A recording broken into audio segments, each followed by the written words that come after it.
So as you all know, I went down to Canberra for the human brochure. I had the highest of highs in my life with the pizza story, and then the sort of okay, pretty good story with the cycling.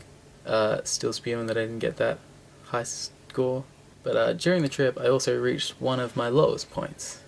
The Saturday was a night of celebration. Like, seriously, I pretty much won in life so far. That pizza story and the cycling, great. As the group of us headed out to celebrate, I had a beverage or two, or many. Definitely still had control of myself. I could make decent decisions, you know?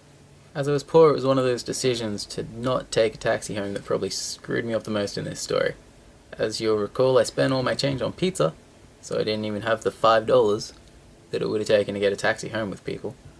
$5, ridiculous. Anyway, it was about a kilometre walk back to the hotel. I was getting back into fitness. I'd pretty much smashed cycling that day. I was also slightly inebriated, and this all helped make the decision pretty easy. So I set off, and it was a pretty basic walk, just stick to the footpath, or sidewalk, stop, look, listen, live, all that junk. Did it all. Didn't die. I'm about 2 blocks away when this police car pulls over and starts driving next to me. The constable, riding shotgun, winds down his electric window. "How you doing, son?" "Pretty good, officer." "You know where you're going?" "Yeah, the Mantra Hotel. It's like just a bit that way." Well, how about we give you a lift?" And my friend Ryan had just told me about how when he was out in the city, got picked up by the police as well, and they gave him a lift home.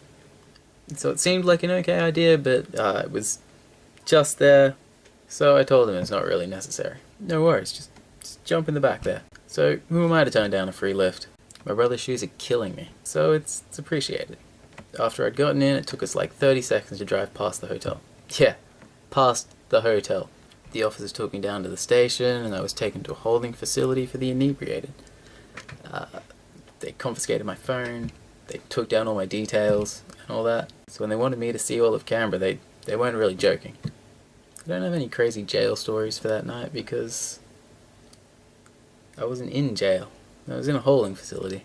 The next morning I'm wondering whether people are worried about where I am and what I've been doing. But as I called them up, and when I got my phone back I had no messages. So I called them back and told them what was happening, and they're like, "Yeah, no, don't really worry. About half the people haven't made it to this morning's activity." So yeah, after that I basically just went back to the hotel, sat there for a bit, put my stuff together, got taken to the airport, flew home. So thanks to the human brochure for giving me this trip, thanks to the lions for not eating me, and thanks to Ryan for not stealing this story from me. I'm not going to forget about Munich and how you stole my story, you dick.